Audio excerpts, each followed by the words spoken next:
D'ailleurs et d'ici, les ateliers podcast Jeunesse Plurielle.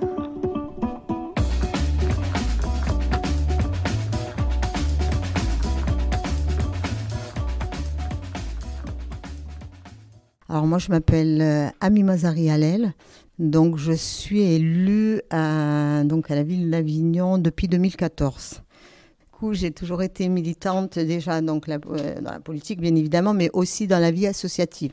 J'ai toujours eu une association, j'ai toujours été comme présidente ou comme membre du bureau, mais j'ai toujours œuvré donc pour le bien de tous et puis pour être juste une citoyenne. Alors, mes missions au sein de la ville, donc moi j'ai une délégation donc de maire adjoint donc de ce quartier où vous êtes. Donc c'est le quartier de Saint-Chamond. Donc les mines font partie donc de ma délégation aussi. Et j'ai aussi une chose qui est pas simple mais qui est passionnante, les associations. Alors mon parcours professionnel, moi j'ai travaillé pendant 35-36 ans dans un centre social comme travailleuse sociale.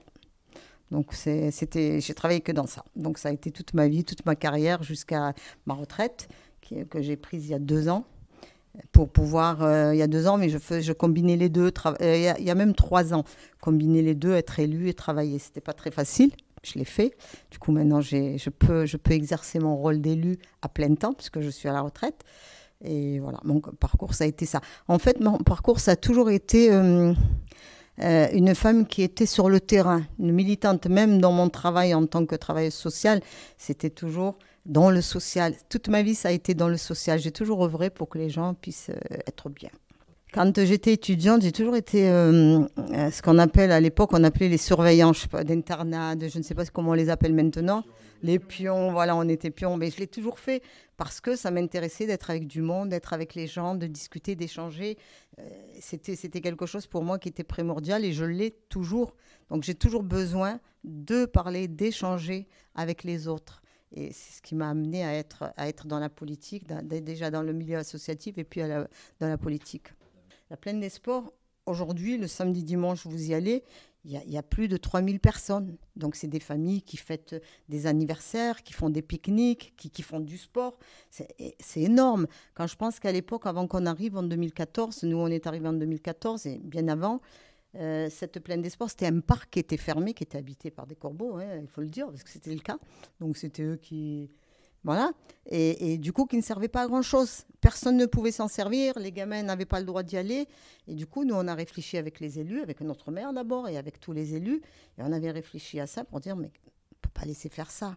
Il faudrait faire quelque chose. Il y a 7 hectares, en fait. Et du coup, on a travaillé dessus. Pour pouvoir faire cette Plaine des Sports, c'est un îlot de fraîcheur au milieu urbain. Vous vous rendez compte, vous êtes en ville tout en ayant quelque chose qui peut être comme si on était à la campagne. Donc ça a un succès fou. Et pour vous dire aussi, c'est qu'on a des personnes qui viennent d'autres villes, mais plus lointaines que le bassin de l'agglo, là, ça veut dire le Grand Avignon, que ce soit Morières, ou qui viennent de loin, pour voir comment on a fait, ce qu'on a fait, comment on a pu faire ça, et puis prendre des idées pour pouvoir faire la même chose dans leur ville. C'est ça, la Plaine des Sports. Au plus on avançait dans les idées, on n'oublie pas non plus les habitants, hein, donc il fallait aussi consulter les habitants, qui étaient mais bien évidemment heureux, parce que c'était quelque chose. Et en plus, on leur disait que ça va être... On ne savait pas exactement où on allait. On savait qu'il fallait faire quelque chose, mais on leur disait que si on devait faire quelque chose, ça va être un accès libre, pas de cadenas, pas de fermeture. Donc, tout le monde peut y aller à n'importe quelle heure. C'est le cas. Vous avez des familles qui restent jusqu'à minuit, 1 heure, des fois, là, quand il fait beau. Et donc, au contraire, les habitants étaient contents. Et ils le sont toujours. Et ben, ça a changé énormément de choses. Je vais vous expliquer une chose que moi, je n'avais pas vue auparavant. Donc, vous savez que le quartier de Saint-Chamond est à moitié, presque entièrement. Donc, il y a des personnes qui sont de toute origine, mais on a beaucoup de dames musulmanes qui portent le foulard. Ces dames-là ne sortaient jamais, ne faisaient pas de sport. Ben, vous allez le matin, 7h du matin, elles ont leur basket, leur foulard et elles courent. Donc déjà, ça leur a changé leur vie. Donc elles sont là à faire le tour des pistes. Puis elles viennent quand il y a quelqu'un qui vient pour leur proposer quelque chose. Je ne sais pas... Peu importe le sport qu'on leur propose, de la gymnastique, eh ben, elles s'inscrivent et elles viennent et elles n'ont plus cette barrière du foulard, on ne peut pas y être, on ne peut pas le faire, ben, elles le font. Ben, elles le font sans complexe. Et ça, moi, je trouve que c'est énorme. On est en train, en fait, si vous voulez, le quartier de Saint-Chamond était cloisonné. Il était cloisonné, il était fermé. Donc, on ne le connaissait pas. Les gens qui étaient à l'intérieur ne sortaient pas. Et les gens ne venaient pas, ni du centre-ville. Pour eux, un quartier, il est cloisonné, bon, on n'a rien à y faire. Et maintenant, avec tous ces projets que Mme Cécilet, le maire d'Avignon, et nous-mêmes, donc c'est nous-mêmes, les élus qui l'accompagnent, avec ces projets, on a ouvert ce quartier. Et ça va l'être encore plus.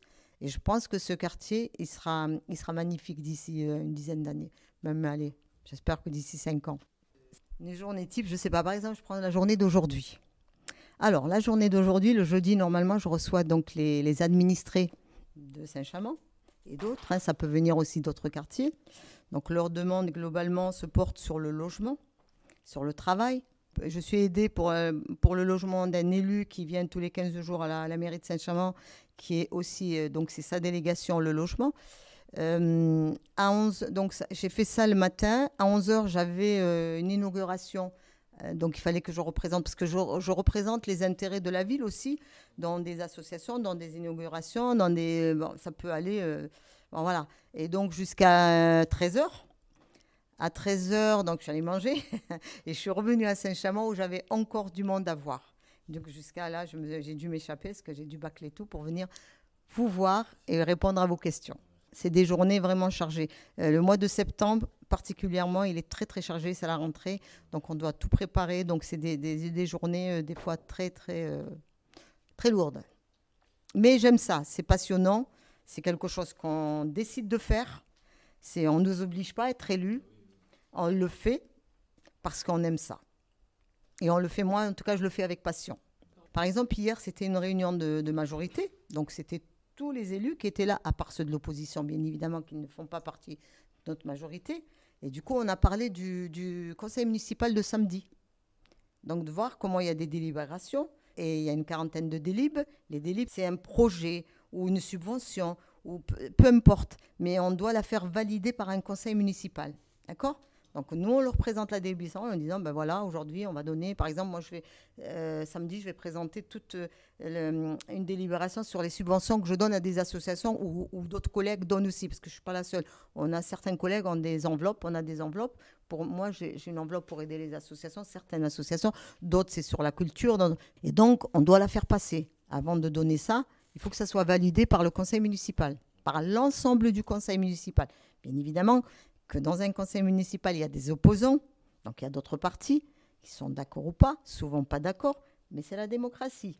Donc voilà, on a le droit de ne pas l'être. Merci madame. Merci à vous, merci de m'avoir reçu, de m'avoir écouté.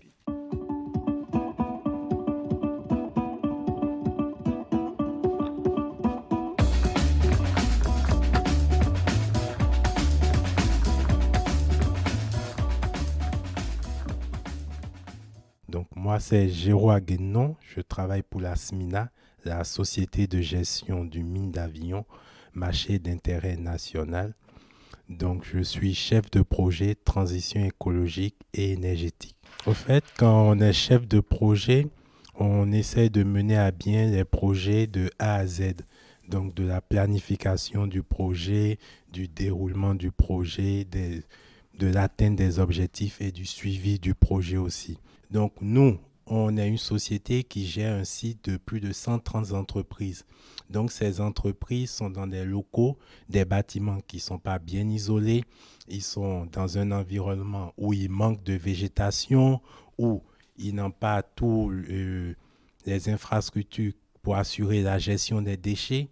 Donc, d'où l'intérêt de ce poste pour accompagner les entreprises et aussi le mine dans cette démarche de transition écologique. Donc, je viens du Bénin. Au Bénin, j'ai eu la chance, pendant 2 ans, j'étais professeur au collège de sciences de la vie et de la terre. Donc, j'avais une formation en écologie. Arrivé en France, je suis arrivé à Strasbourg. Donc, ça, c'est dans le Grand Est. Donc, à Strasbourg, j'ai perfectionné ma formation en écologie parce que quand on parle d'écologie, c'est relation entre les êtres vivants, relation entre les êtres vivants et le milieu naturel. Donc, j'ai perfectionné ça. Et après ça, j'ai ajouté une autre compétence qui est l'aménagement du territoire. Donc là, on passe vraiment dans la planification pour pouvoir être opérationnel dans le monde professionnel. Donc, de Strasbourg, je suis arrivé à Toulouse. Ça, c'était pour la Fédération régionale des chasseurs. Et de Toulouse, je suis arrivé ici maintenant à Avignon. Donc, pour répondre à ta question, oui, en fonction du poste visé et des opportunités, on est amené à bouger. Idéalement, ne pas se renfermer dans un seul département ou une région. Voilà, voir au-delà des régions, voir au-delà des pays. Moi, j'ai une facilité d'adaptation. Certaines personnes n'arrivent pas à s'adapter au changement. Moi, j'arrive à m'adapter parfaitement au changement. Donc, pour moi, ça ne me dérange pas. Là, ça dépend vraiment de la personnalité de chacun. Au fait, quand tu cherches un emploi, tu regardes d'abord les compétences que tu as, ce que l'emploi peut t'apporter, et aussi si ça répond à ton éthique de vie, à ce que tu as envie de faire, si tu t'imagines te lever chaque matin et aller faire cela. Donc ici, j'avais une entreprise qui voulait s'orienter vers la transition écologique, ce qui fait que je vais aborder plusieurs sujets. Je vais parler des déchets, je vais parler de la végétalisation, je vais parler de l'isolation des bâtiments. Donc, plusieurs sujets, ça ne sera pas un seul sujet. Et aussi, ça sera encore chose de nouveau. Et ça va m'apporter de l'expérience parce que je vais toucher un peu à tout. Donc, je fais de l'écologie, je fais aussi tout ce qui est énergétique. Tu peux être motivé par exemple, ta passion, tu peux être motivé par la situation géographique. Un exemple, tu as ta famille qui vit là où tu as ton petit ami ou ta petite amie qui vit dans la région. Comme tu peux être aussi motivé juste par l'argent. La première difficulté, c'est vraiment planifier parce que c'est impossible de savoir ce qui va se passer à chaque étape. Parce que quand on parle d'un projet, un projet, tu imagines que tu veux réaliser quelque chose, que tu veux mettre quelque chose en place. Maintenant, tu veux mettre cette chose en place, tu veux la mettre en place quand? Comment? Pourquoi? Avec quels moyens?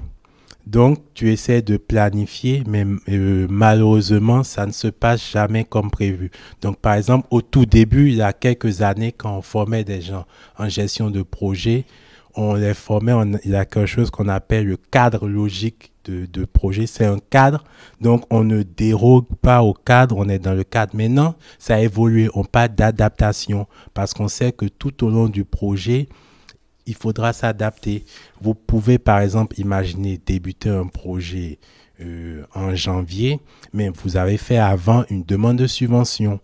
Vous n'avez pas le retour de la demande de subvention, donc vous vous posez des questions. Est-ce que je pourrais débuter le projet en janvier? Or, vous avez voulu débuter en janvier, ça, en fonction du climat. Vous vous dites, voilà, janvier, on sera en hiver, ça va.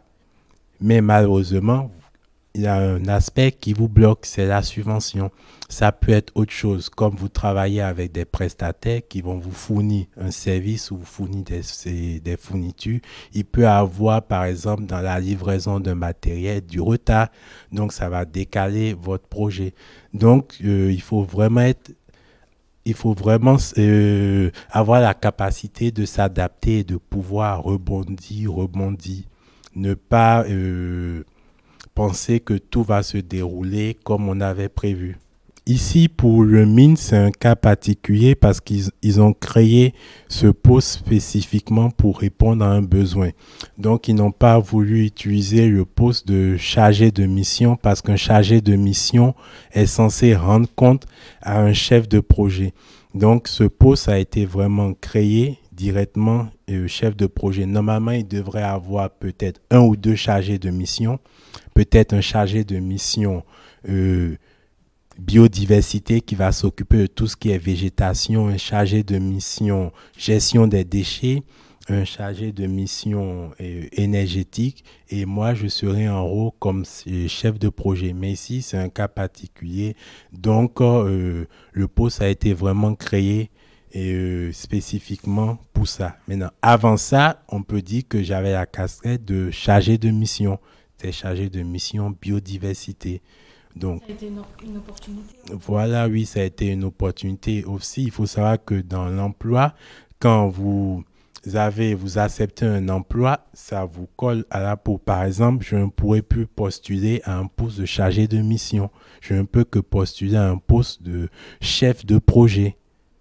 Si vous êtes, par exemple, chef de projet et vous acceptez un poste de chargé de mission pour une raison, lorsque vous allez vouloir quitter ce poste, on va vous demander pourquoi vous avez justement quitté le poste de chef de projet pour un poste de chargé de mission. Donc, le futur employeur ne va pas comprendre cela parce que eux, ils aiment des gens qui ont de l'ambition. Plus quelqu'un a de l'ambition, plus il travaille. Et s'il travaille, ça contribue à la réussite de la société. Donc, c'est important aussi de réfléchir quand on veut chercher un emploi, de se dire, est-ce que ce poste me permet d'évoluer ou est-ce que ça ne me permet pas d'évoluer? Est-ce que c'est vendeur ce poste? Vous pouvez être caissière ou caissier quelque part et juste en se disant ça, vous avez dit que vous avez l'habitude de rencontrer du monde, d'être en relation avec certaines personnes. Ce qui fait que vous pouvez postuler à un poste de secrétaire parce que vous avez l'avantage, vous êtes habitué à échanger avec du monde. Vous pouvez dire qu'il y a souvent des clients mécontents, mais vous êtes habitué à échanger du monde. Donc, il y a des emplois où, à votre niveau actuel, ça va vous apporter de l'expérience. Il y a d'autres, il faut voir qu'est-ce que vous allez tirer comme expérience. Si on vous propose un emploi, c'est important de se demander quelles compétences je vais acquérir. Est-ce que je vais apprendre quelque chose? Il ne faut pas voir directement le salaire, voir la situation géographique, voir qu'est-ce que je vais apprendre. Parce que certaines personnes évoluent, d'autres n'évoluent pas parce qu'ils ne cherchent pas à apprendre, ils ne cherchent pas à avoir des compétences. Moi, je vous ai dit que j'ai une formation en écologie et une formation en aménagement du territoire. Si je dois citer toutes les autres formations que j'ai eu à faire à côté, on a peut-être 5 ou 6 formations que j'ai. Parce que c'est important d'acquérir de nouvelles compétences. Certaines personnes ont cette facilité à acquérir des compétences, d'autres personnes ne l'ont pas. Mais en grandissant, c'est plus facile d'apprendre. Tu as un enfant de 2 ans, ça sera compliqué pour lui de comprendre que 1 plus 1 égale 2. Mais un adulte, il va comprendre, il va plus facilement apprendre qu'un plus 1 égale 2. Donc, n'ayez pas peur d'apprendre. Comme on le dit, ils n'ont pas d'âge pour apprendre. Et plus on grandit, plus certaines choses sont faciles à apprendre. Donc, la première des choses, c'est de prendre une feuille blanche. Et sur la feuille blanche, vous vous demandez qu'est-ce que j'aime. Après, quand vous mettez ce que vous aimez, vous mettez à côté qu'est-ce que j'ai comme compétence. Et vous allez voir s'il y a un rapport entre ce que vous aimez et ce que vous savez faire comme compétence. Si vous voyez qu'il n'y a aucun rapport entre vos compétences et ce que vous aimez, donc vous mettez de côté ce que vous aimez et vous vous concentrez sur ce que vous savez faire. Parce que vous ne pouvez pas avoir un emploi et rester dans cet emploi parce que vous l'aimez. Si vous n'avez pas les compétences, ça ne va pas le faire. Donc, le plus important, c'est de voir vos compétences, ce que vous aimez. Parfois, parce que vous aimez quelque chose, vous êtes prêt à vous sacrifier pour apprendre ces compétences. C'est important de lister et surtout ne pas être tétanisé, avoir la peur, être là. Je fais quoi de ma vie maintenant? Qu'est-ce que je vais faire? Tant qu'on est là dans la peur, on n'arrive pas à s'ouvrir à d'autres horizons. On a peur, on est tétanisé. Donc, la feuille, ça aide surtout. Si vous prenez la feuille et vous n'arrivez à rien mettre dessus, n'ayez pas peur, ça viendra. Soit vous discutez avec certaines personnes, ils vous diront, par exemple, toi, mais tu es intelligente, tu sais créer des relations, tu sais nouer des liens, toi, tu sais vendre. Voilà, vous pouvez aussi discuter avec des gens et ils vous diront ce que vous avez comme compétence. Dans le milieu de l'emploi, c'est vrai, les gens, c'est important d'avoir le diplôme c'est aussi important d'avoir les compétences. Voilà. Donc, les projets, d'abord, le premier projet, c'était de mettre en place une réglementation sur le mine pour la gestion des déchets. C'était important que les entreprises du mine soient conscientes que quand tu as une entreprise et tu produis un déchet, tu es responsable de ce déchet. Donc, le tri des déchets, plastique, biodéchets, cagettes en plastique, cagettes en bois. Donc, la réglementation, c'était important de mettre ça en place. Après, apporter de nouvelles solutions dans le domaine des mobilités. Donc là, on parle des véhicules électriques. Penser à mettre des bornes de recharge électrique. Donc pour ça, on a eu à mener un diagnostic. On a vu qu'il y avait la demande. Ensuite vient la végétalisation et la désimperméabilisation. Donc, on est un gros site de 25 hectares, un îlot de chaleur, parce qu'il n'a pas beaucoup d'arbres, il a beaucoup d'endroits enrobés. Donc, à certains endroits, on va essayer de planter des arbres. À d'autres endroits, surtout les places de stationnement, on va essayer de mettre des sols perméables. Et là, ça permet à une nappe phréatique d'avoir de l'eau. Et à part ça, il y a aussi le côté bâtiment, l'isolation, parce qu'il y a beaucoup de bâtiments qui ont plus de 20 ans. Donc, il faut penser à la rénovation. On parle de passoire thermique, voilà. Donc, ce qui fait qu'il y a beaucoup de projets, divers projets, et ça permet de n'être pas sur une même thématique, mais d'être sur plusieurs thématiques. Tout ça, c'est pour montrer que le mine veut s'orienter vers la nouvelle démarche qui essaie de la sobriété énergétique, la transition écologique. Donc, c'est important. Ça permet d'accueillir de nouvelles entreprises. Les nouvelles entreprises ont besoin qu'on leur propose le tri des déchets, qu'on leur propose des places de stationnement pour le vélo, qu'on leur propose des solutions. Parce que eux, elles veulent vendre un produit écologique. Le consommateur veut quelque chose d'écologique maintenant. Donc, tout le monde essaie de s'orienter vers cela. Si nous, on n'arrive pas à proposer ça, on n'aura plus de locataires. Voilà. Bon, bah, très bien. Bravo. Merci.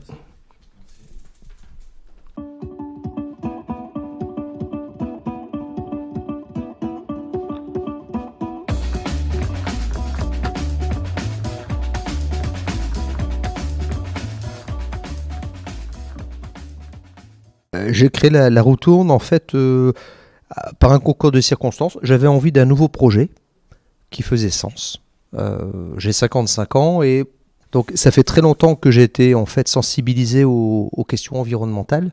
Pour moi, ça a toujours été quelque chose une question qui m'a intéressé.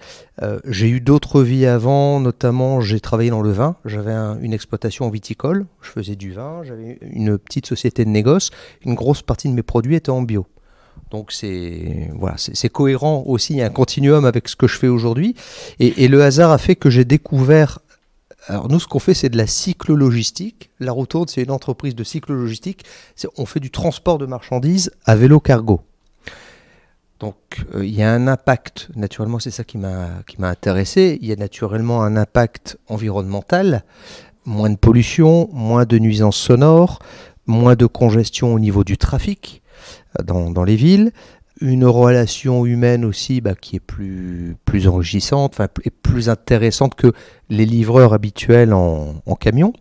Donc tous ces aspects-là m'intéressaient et en fait j'ai découvert ce métier, cette activité par mon fils qui est artiste, qui est comédien acrobate, qui comme beaucoup d'artistes a besoin de job à côté aussi pour vivre, pour se loger, se nourrir.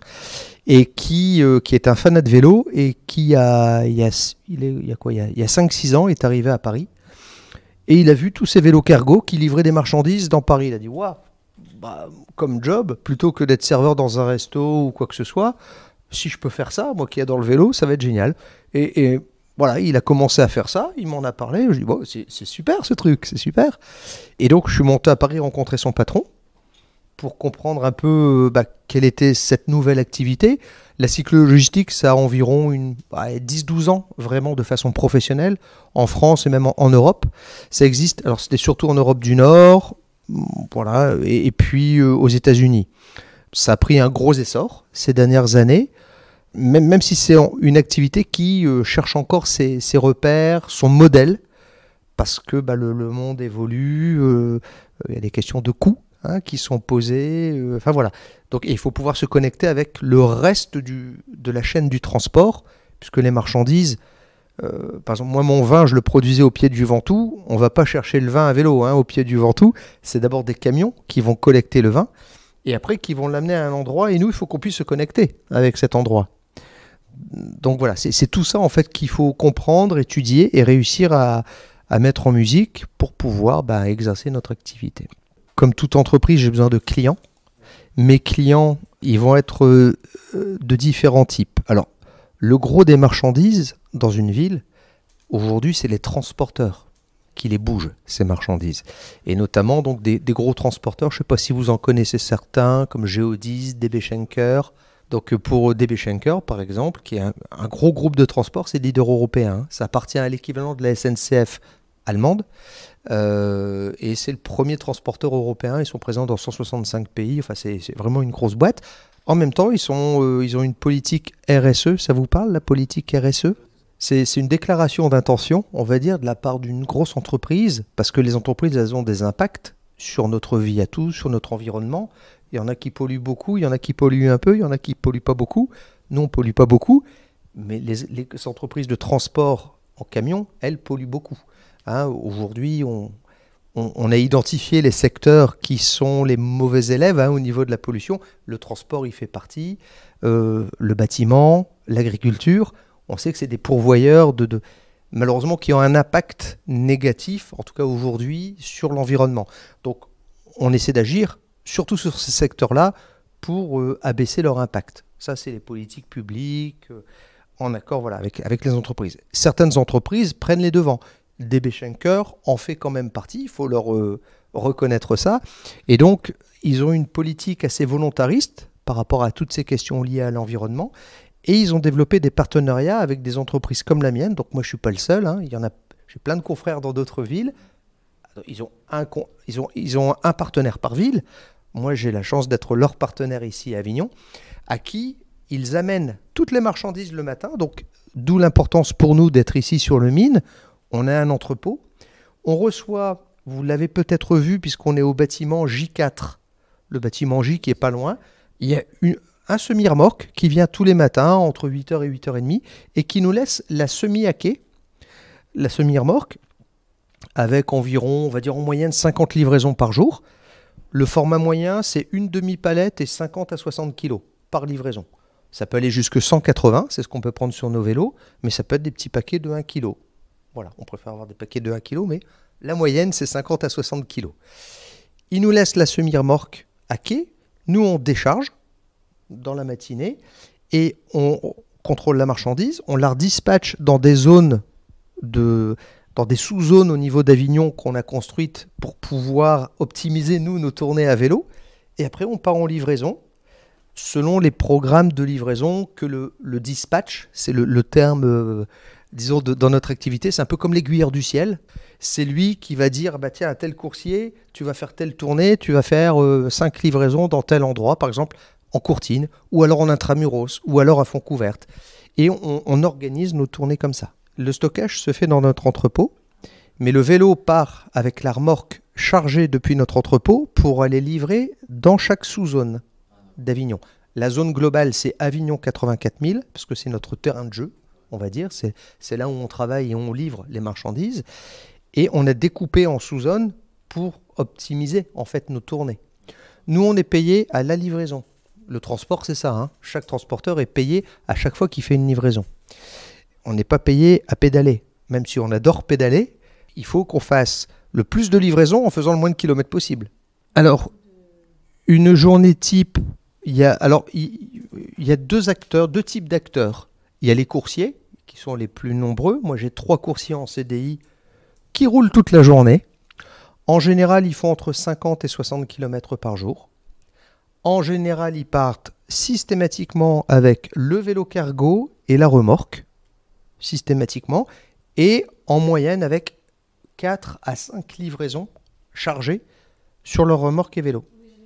Ils vont faire 4 à 5 tournées dans la journée. Selon les jours, ils vont faire entre 15 et 25 livraisons. Pourquoi? Parce que ça dépend des formats aussi. Des fois, on n'a que des grosses choses. Des fois, on a des petites. Quand on a des petites, c'est plus facile de faire plus de livraisons. Quand on a des grosses choses, on va en faire moins. Mais c'est la moyenne qui compte. Donc ça, c'est la journée type des coursiers. Ils commencent selon les horaires.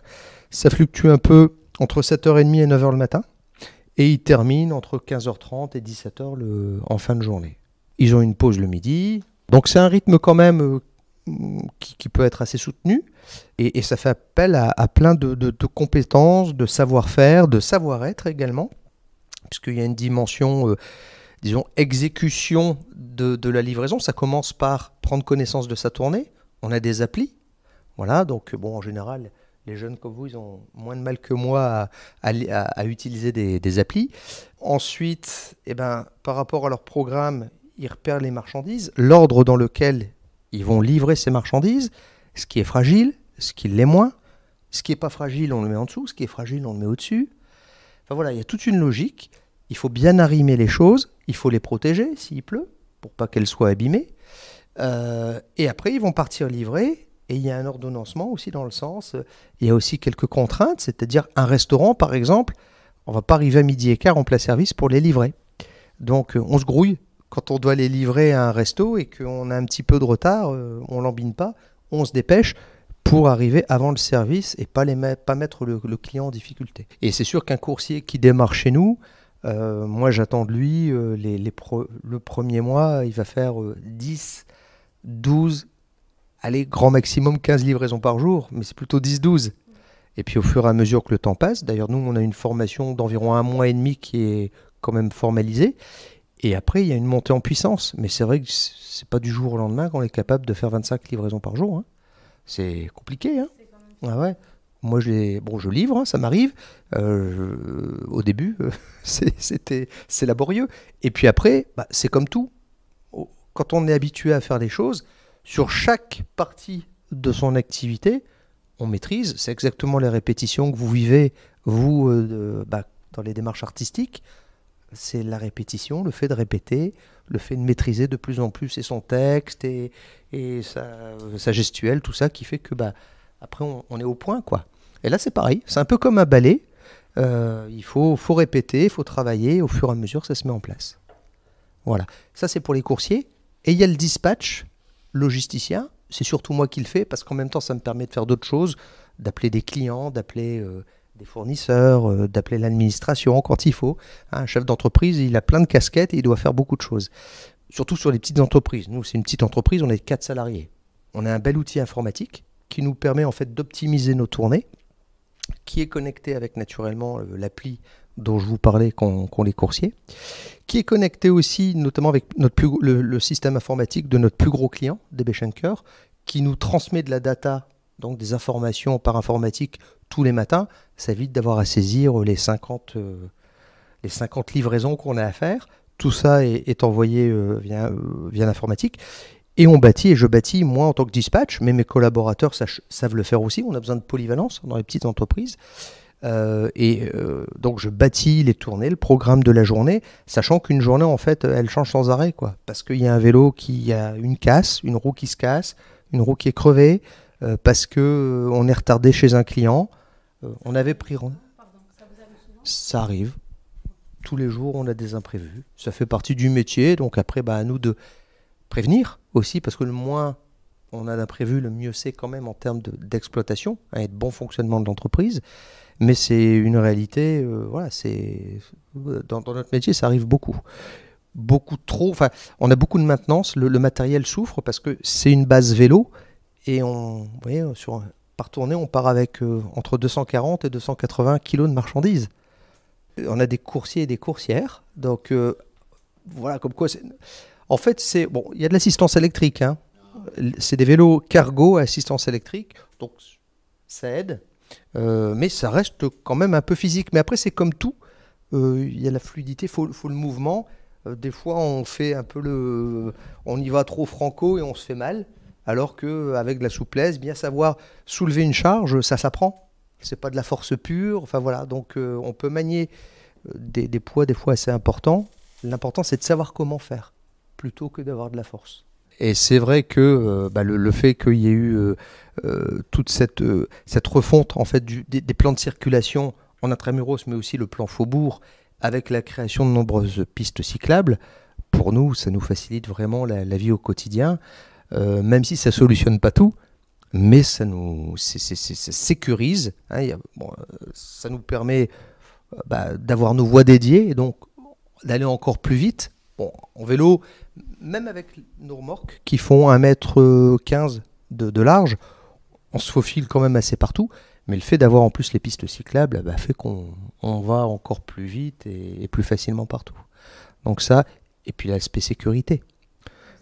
Que ce soit à usage professionnel ou à usage personnel, pour les familles, tout ça, on voit beaucoup plus aujourd'hui de parents qui emmènent leurs enfants le matin, ils sont à plusieurs vélos.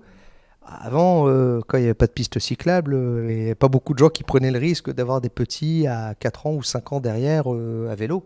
C'était vraiment dangereux. Les pistes cyclables, et il faut créer les pistes cyclables pour que les gens prennent le vélo.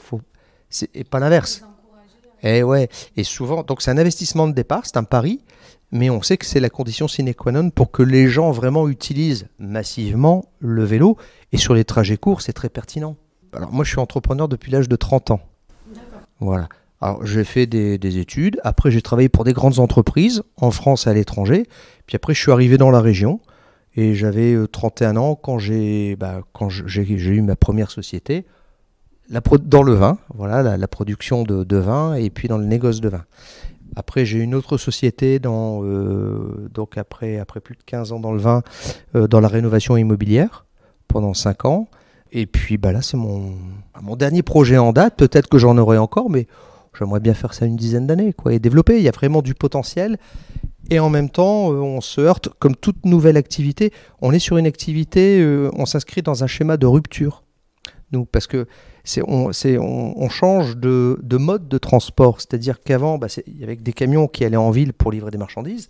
Maintenant, des vélos prennent en charge une partie des marchandises qui sont livrées en ville.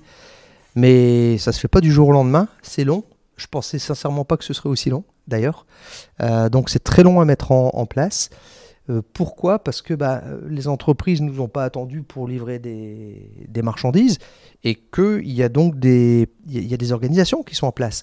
Et que l'humain, le changement et l'humain, c'est dur. Et dans les entreprises, c'est des êtres humains. Et le changement dans les entreprises, c'est dur et c'est long à mettre en place.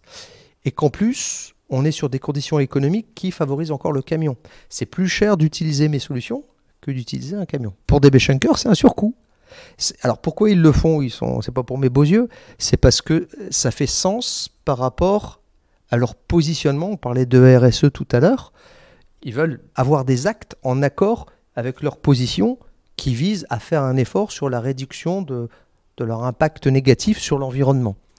Donc c'est dans ce cadre-là qu'ils recourent à des entreprises comme les nôtres. Et donc, nous, on évite par mois, pour l'instant, l'équivalent de... Alors, en ville, c'est des 20 mètres cubes avec haillons. Vous voyez ces camions qu'on peut louer pour des déménagements avec un haillon derrière. Ça fait 20 mètres cubes. En général, c'est le format. Nous, ce qu'on livre tous les mois, ça évite environ 70-80 camions comme ça par mois. Alors, c'est beaucoup et c'est pas beaucoup, parce qu'en fait, c'est des centaines par mois qui rentrent dans Avignon. Nous, voilà, ça évite 70 à 80 camions, ce qu'on fait aujourd'hui. Demain, ça évitera peut-être le double, puisqu'on note. Il faut faire le premier pas. C'est ça. Mais ça prend du temps. Ça prend du temps pour ces questions de changement. Changer les habitudes, c'est compliqué. Et en parlant de changement, parce que comme vous avez parlé, vous étiez dans le vin, oui. Après dans la rénovation, oui. Maintenant dans le transport. Oui. Comment ils se sont fait ces transitions, ces changements, ces reconversions ?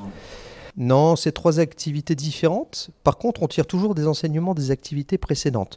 Alors, il y a un dénominateur commun, c'est que j'ai des entreprises. Et j'ai toujours géré donc des entreprises. Une entreprise, c'est toujours un système dans lequel il y a des gens qui travaillent, dans lequel il y a un métier qui est exercé. Donc ça peut être la production de vin, ça peut être le transport, ça peut être faire des travaux de rénovation. Il y a toujours des clients, il y a toujours des fournisseurs. Ça, c'est des points communs. Et on retrouve un peu les mêmes principes de bonne gestion de ces questions-là. Voilà. Après, naturellement, il faut une connaissance métier. Donc, le transport à vélo cargo, sincèrement, je l'ai appris un peu sur le tas, vraiment en me renseignant. Hein, et j'ai bénéficié de l'expérience de mon fils qui est venu me donner un coup de main pendant quelques mois, avec qui on a recruté notre premier coursier, qui a formé le premier coursier à manier un vélo, à charger une remorque, voilà, puisque lui le faisait depuis plusieurs années à Paris. Donc voilà, les choses s'apprennent, et c'est ce qu'il y a de bien, c'est-à-dire que rien n'est figé. Vous voyez, aujourd'hui, tous, vous avez certainement découvert beaucoup de choses là dans le temps que vous passez ici, et demain, c'est la vie qui est ainsi faite, vous allez encore apprendre plein d'autres choses, et c'est ça qui est chouette. Après, on essaie toujours de capitaliser sur ce qu'on a appris, puis de progresser.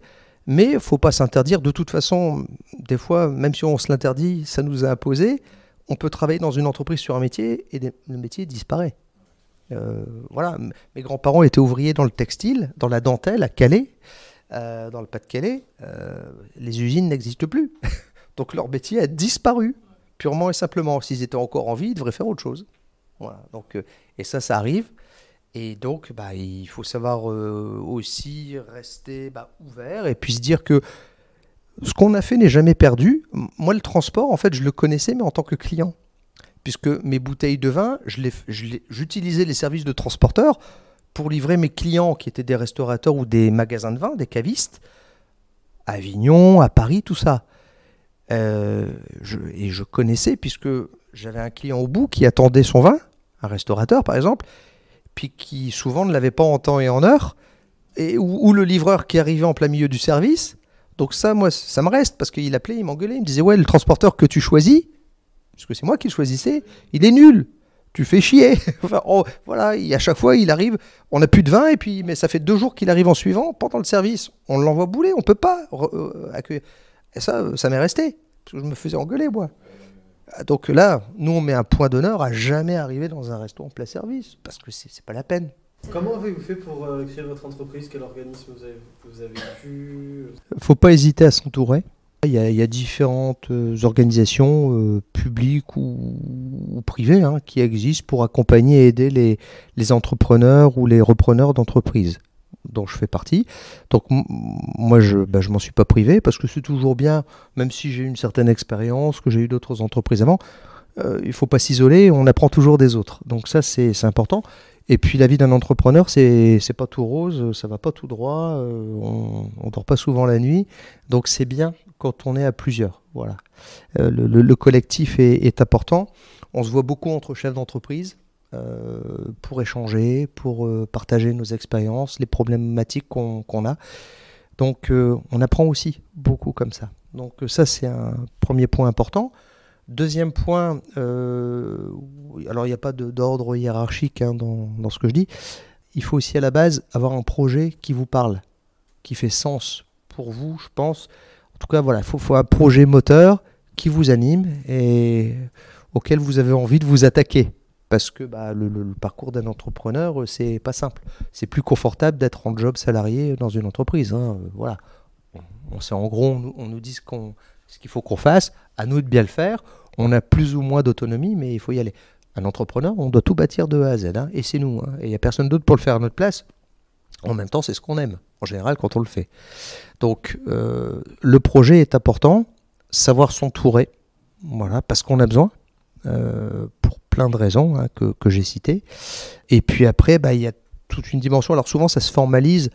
On monte un projet, alors qu'on appelle, c'est un anglicisme, qu'on appelle un business plan. Je ne sais pas si ça vous parle, vous avez déjà entendu parler d'un business plan. Bon, ça s'appelle comme ça, on peut l'appeler plan de développement si on veut rester en français, mais voilà, il faut avoir un plan d'action, enfin, réussir à formaliser à tous les niveaux son projet, parce que ça va être un fil rouge qu'on va pouvoir suivre au fur et à mesure du développement de son entreprise. Alors, on le réécrit sur Business Plan. Moi, ça fait 6 fois que je le réécris là. Parce qu'au fur et à mesure, en fait, vous avez votre idée de départ, le projet se dessine, vous trouvez les premiers partenaires, notamment, souvent, il faut financer. Alors, on apporte un peu de ses deniers personnels. Et puis on apporte aussi, on a besoin de financeurs, principalement les banques. Donc il faut aller leur vendre le projet et dire, les sécuriser, puisqu'ils vont nous prêter de l'argent, ils ont envie de le revoir, il faut qu'on leur rembourse. Et donc il faut qu'on leur montre en quoi on va être capable de leur rembourser cet argent qu'ils nous ont prêté. Une fois que ça c'est fait, on va commencer l'activité. Et c'est jamais comme prévu. Des fois c'est mieux, des fois c'est moins bien. Mais c'est très rarement ce que vous aviez imaginé. Parce que c'est la vie qui est comme ça, je veux dire, on ne peut pas tout prévoir. Donc, 6 mois après, vous dites, aïe, en fait, il me faut une machine complémentaire, mais la machine complémentaire, elle vaut 20 000 euros, je les ai pas. Si je les ai, est-ce qu'il vaut mieux que je les garde en trésorerie et que je fasse financer la machine qui vaut 20 000 euros, parce que la machine qui fait 20 000 euros, elle va me durer 5 ans. Donc, je vais rembourser sur 5 ans les 20 000 euros, ce qui a plus de sens, plutôt que de la payer d'un seul coup. Mais donc, ça, il faut que je retourne voir le banquier. Puis le banquier, il vous dit, ouais, mais il y a 6 mois, je vous ai prêté de l'argent déjà pour acheter des machines. Et aujourd'hui, il vous faut à nouveau une machine à 20 000 euros. Et il faut à nouveau lui expliquer la chose. Et à nouveau, donc, on a dû refaire le business plan pour dire, voilà, les paramètres qui ont changé, voilà pourquoi je vous demande ça aujourd'hui. Et ça, c'est la vie de l'entrepreneur. Alors, on le fait des fois, on le revoit tous les ans, des fois c'est tous les 6 mois, surtout en phase de démarrage, parce qu'il y a plein d'imprévus, surtout sur des métiers nouveaux comme nous, voilà, où en fait on défriche. C'est la cyclo-logistique en Avignon. Alors j'ai 1 ou 2 confrères, mais qui le font à une autre échelle, c'est tout nouveau. Donc DB Schenker, qui est un gros groupe, excusez-moi le terme, mais ils ont un peu merdé au début. Eux, dans leur organisation, parce qu'en fait, c'était pas facile, et notamment pour les agents de quai qui étaient sur les quais. Tous les matins, ils devaient dire, qu'est-ce que je peux donner à la roue tourne, qui va aller sur un vélo et sur une remorque, et qu'est-ce que je dois laisser au camion qui va continuer à aller à Avignon pour livrer. Et en fait, ils se sont aperçus que c'était pas si simple que ça, parce que tous les matins, il faut être très réactif. Ça se joue entre 5h et 7h le matin. Sur le quai de DB Schenker, après le camion est chargé, et il vient nous livrer. Donc il n'y a pas de temps à perdre, il faut prendre les bonnes décisions au bon moment. Et au début, c'est vachement compliqué. Voilà, donc vous voyez, c'est des exemples comme ça. En fait, être entrepreneur comme une échelle, en fait. Il y a cette dimension-là. Ah oui, et puis ça demande une grosse capacité d'adaptation. En tout cas, moi, pour beaucoup des activités auxquelles j'ai été confronté, c'est vrai qu'il y a ce caractère-là. Ouais. En tout cas, merci beaucoup. Ça... Je vous en prie. Merci à vous.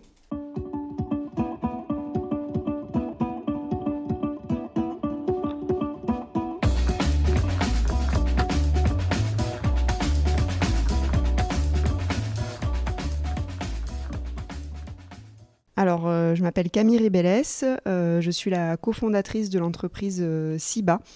Donc Ciba, c'est une marque de glace artisanale végétale.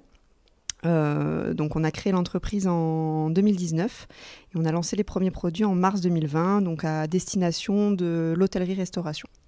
Alors, donc Ciba, c'est vrai que ce sont des glaces végétales. Donc, on avait envie avec mon compagnon, donc qui est le pâtissier, donc c'est lui qui s'occupe de la partie technique, de créer une marque plus saine déjà, puisqu'on a une composition sans additifs. Donc, on est vraiment allé chercher un produit plus sain. Ensuite, plus engagé parce que donc on n'utilise que des produits locaux et plus en phase avec nos générations et puis la demande actuelle qui souhaite aller vers plus de végétal. Quelles sont vos missions au sein de l'entreprise ? Alors, il y en a beaucoup parce qu'on est une petite entreprise, on a créé à 2 et là on a des alternants que depuis l'année dernière. Donc en tant que chef d'entreprise, je m'occupe de toute la partie administrative, marketing, communication, commerciale, donc aller chercher des clients. Je m'occupe aussi de toute la partie qualité avec mon compagnon, c'est-à-dire comment structurer la société pour qu'elle soit la plus propre possible en termes de traçabilité et de qualité d'ingrédients. Et on travaille surtout ensemble sur le développement des produits, donc la partie recherche et développement. Voilà, donc il y a plein de casquettes et donc depuis cette année, donc on recrute, donc il y a maintenant la partie RH. Alors sur le mine, c'est notre atelier de fabrication, donc c'est vraiment notre laboratoire. Donc c'est là qu'on fabrique. Donc, mon compagnon, lui, s'occupe de la partie production. On fabrique, on stocke et ensuite on livre sur toute la France en travaillant avec des transporteurs qui transportent donc la marchandise en froid négatif. Avant de faire ça, vous avez eu un parcours professionnel? Alors, moi, j'étais sur la partie marketing et j'étais spécialisée en vin. Donc, en vin et en agriculture. Je me suis formée toute seule après sur toute la partie communication parce que ça me plaisait. Donc, tout ce qui est réseaux sociaux, photos, voilà, ça c'était plus une casquette que j'ai développée en parallèle. Mais moi, mon job à la base, c'était vraiment le marketing. D'accord. En parlant de réseaux sociaux, on a pu voir que vous êtes digitalisé, parce que vous êtes penché vers les réseaux, par exemple Instagram. Vous alimentez beaucoup ce réseau social. Ça vous a apporté quoi en fait? Alors, il faut savoir qu'on a lancé les premiers produits en mars 2020 à destination de la restauration. Donc, début du Covid. Voilà, on n'a pas pu faire mieux que ça. Là, niveau timing, c'était pas terrible. Donc, Instagram notamment, enfin tous les réseaux sociaux, ça a été une opportunité pour nous de gagner en visibilité, de se faire connaître. À la base, on s'adressait qu'aux pros. Finalement, on a créé un site de e-commerce. Ça nous a vraiment permis de lancer les produits, en fait. Et aujourd'hui, on a bâti une petite communauté. Elle est ce qu'elle est, hein, mais en tout cas, on essaye d'avoir un contenu très authentique qui nous ressemble, voilà, et puis c'est un moyen gratuit ou qui peut être aussi payant, mais c'est quand même un excellent moyen pour se faire connaître, donc voilà. Et vous avez une boutique physique? Alors, depuis cette année, on a repris une autre entreprise qui s'appelle La Princière, donc c'est un glacier historique sur Avignon. Et donc là, c'est tout récent. Ça nous permet d'avoir un point de vente, de voir aussi comment ça se passe pour envisager peut-être dans le futur une boutique que pour SIBA. Par rapport à votre entreprise, dans 5 à 10 ans, comment vous en voyez l'évolution? C'est une bonne question. C'est une très bonne question. On espère continuer à être une référence sur le marché de la glace végétale parce qu'aujourd'hui, on est peu nombreux. Notre rêve, ce serait de structurer des filières agricoles autour de nous. Donc, c'est-à-dire que demain, si on a besoin d'une certaine variété de fraises ou peut-être même des framboises, qui est un fruit qui est un peu plus compliqué à retrouver dans la région, ou des pistaches, qui c'est une culture qui revient. Voilà, si on pouvait arriver à avoir des contrats avec des agriculteurs qui fassent des cultures pour nous spécifiquement, ce serait vraiment un accomplissement en termes de territorial et puis d'engagement écologique, voilà, ça c'est quelque chose qui nous plairait bien. Et puis voilà, que l'entreprise grandisse, qu'elle reste à taille aussi humaine, et que tout le monde se sente bien chez nous, voilà. C'est que des produits locaux que vous prenez et que vous retransformez. On essaie au maximum. Dès qu'une culture existe en France, on fera toujours le choix de la sélectionner, même si elle est plus chère. Quand c'est hors France, comme le chocolat, la vanille, on travaille en bio, en commerce équitable. En tout cas, on essaye vraiment de connaître le fournisseur. Et puis, tout ce qui est fruits, on travaille qu'avec des fruits frais locaux. Voilà, donc c'est beaucoup plus de travail parce que la fraise, il faut les cueter, la poire, il y a tout un travail de manutention, mais pour nous, c'est ce qui c'est ce qui apporte le plus de sens, quoi, à notre projet. Donc c'est vrai qu'on dit végétal parce que le mot vegan, il est un peu clivant en France, mais on a des produits 100% vegan, voilà, et le but, c'est d'avoir des produits les plus inclusifs possibles, en fait. J'étais allé à Youpi Brocoli et j'ai vu que vous proposez aussi, ils vendaient vos glaces là-bas. Et en fait, comment ça se passe? Vous proposez vos glaces dans plusieurs restaurants et tout, c'est ça? Exactement. On a plusieurs formats, en fait. On a un bac en 2,5 litres. C'est ce qu'on avait à la soirée. Donc, c'est des bacs pour les professionnels pour faire du dessert à l'assiette, du milkshake.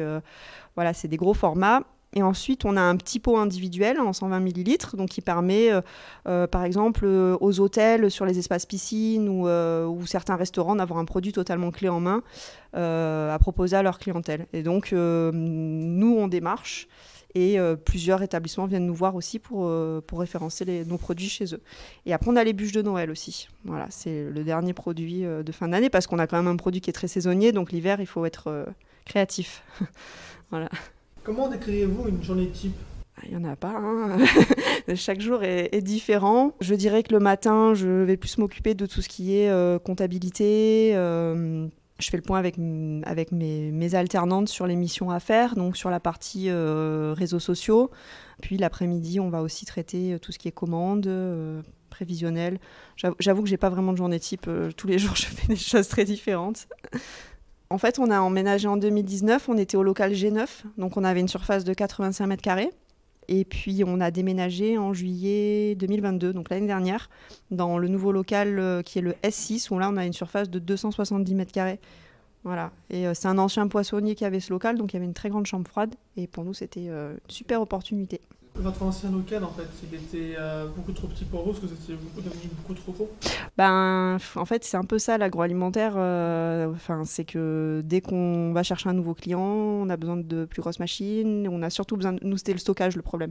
On avait un trop petit stockage. Donc, ouais, c'était un peu ça. On a commencé à avoir des plus gros contrats. Donc, c'était le moment de bouger. Et puis, c'est l'avantage avec le mine, en fait. C'est qu'on peut passer d'un local à un autre très facilement. Est-ce que vous pensez en fait que pour démarrer une entreprise, il faut absolument toucher à tout? Non, oui. Moi, en tout cas, c'était dans mon cas, c'est ce qui me définissait, je pense. C'est le côté un peu couteau suisse, voilà, toucher à tout, être polyvalente, ça me plaisait. Donc, dans l'entrepreneuriat, j'ai vraiment trouvé un endroit où je pouvais m'éclater dans plein de choses différentes. C'est courageux déjà d'avoir fait cette transition, mais comment en fait ça s'est passé de passer de responsable marketing à vouloir créer sa propre entreprise avec son mari en plus, ou son compagnon? Ça s'est passé comment cette transition? Je pense que j'ai toujours voulu créer quelque chose, ça fait longtemps, mais le déclic ça a été qu'on est partis tous les deux voyager pendant un an en Amérique du Sud. On a rencontré beaucoup d'entrepreneurs et on a rencontré surtout beaucoup de végétariens qui nous disaient qu'en France, ils avaient beaucoup de mal à trouver une offre végétale. On avait un retard énorme, donc je parle de ça il y a 5-6 ans.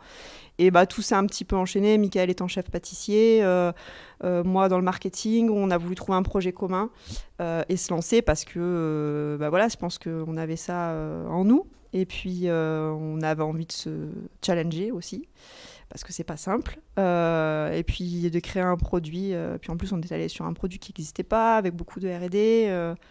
Voilà, c'était un vrai challenge pour nous. Et puis, l'envie de se dépasser et de créer quelque chose de bon pour nous, pour la planète.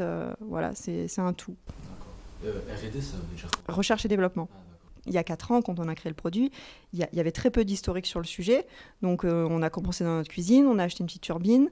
Bon, après, voilà, Michael, il savait faire de la glace, mais de la glace végétale, ça n'a rien à voir. Donc, il fallait voir comment le produit réagissait, comment il vieillissait dans le temps. Donc, ça a été 2 ans avant d'avoir un produit qui nous convenait, voilà, qu'on pouvait lancer sur le marché. Il faut avoir une formation, c'est juste autodidacte?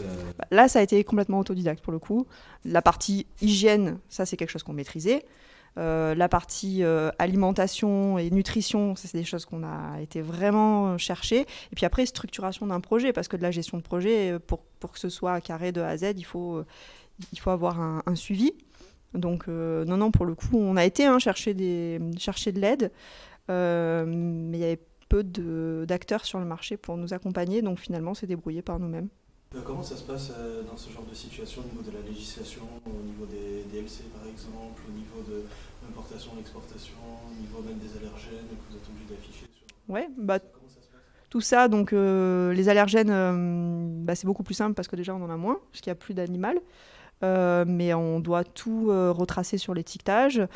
On fait des analyses pour voir s'il n'y a pas de problème. Après, on est sur un produit congelé, donc il y a quand même très peu de risques sanitaires. Si en amont, on maîtrise bien l'hygiène de tout, entre la réception de la marchandise pendant la fabrication du produit jusqu'à la conservation, voilà, c'est un produit qui a peu de risques. Et puis après, il y a quand même tout un processus qu'on suit de fabrication de glace. Donc, c'est vrai que j'ai parlé de recherche et développement sur le produit parce que la texture, tout ça, il fallait vraiment aller stabiliser le produit dans le temps. Mais après, là, on est sur un processus de fabrication de glace traditionnelle. Donc, pour les étapes de fabrication, on fabrique le produit, il est monté à température pour le stabiliser, donc c'est ce qu'on appelle la pasteurisation, et ensuite il est refroidi, ensuite il est mis en pot. Donc là, il y a une législation qui est très claire, qu'on respecte, voilà.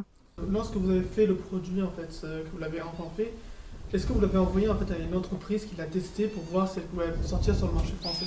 On a essayé, mais là on partait de zéro. Donc il a fallu aller trouver des clients.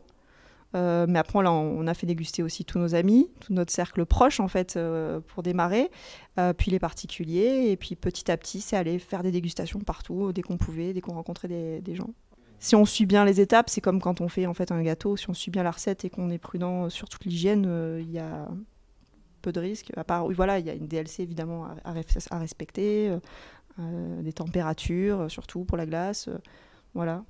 Par rapport à l'accessibilité à votre produit, parce qu'on sait que le bio, le végétal, comme vous dites, c'est peu accessible. Encore en France, comment on peut essayer de plus démocratiser ça? C'est une question qu'on se pose tous les jours pour arriver à développer notre produit. Alors c'est vrai qu'on a fait le choix de l'hôtellerie-restauration parce qu'on était issus de ces milieux. Donc, Michael en pâtisserie, parce qu'il bossait en pâtisserie étoilée. Moi, je travaillais aussi en restauration à côté de mes études.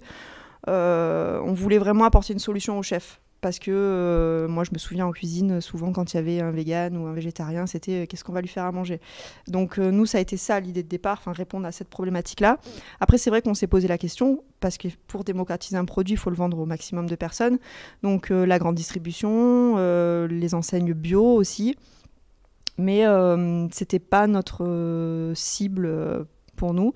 Alors par contre, on travaille en sous-traitance pour d'autres marques qui, eux, sont distribuées dans des réseaux bio. Voilà, donc ça permet quand même d'évangéliser via ces réseaux-là. Est-ce que vous pensez élargir votre gamme de produits, donc faire autre chose que des glaces? Peut-être à la boutique, à la Princière à Avignon, de la pâtisserie et de la chocolaterie, parce que c'est le métier de base de Michael. Mais là, pour Siba, on va surtout lancer un nouveau produit l'année prochaine. Donc, je tease un peu, mais ça va sûrement être une barre glacée, du coup.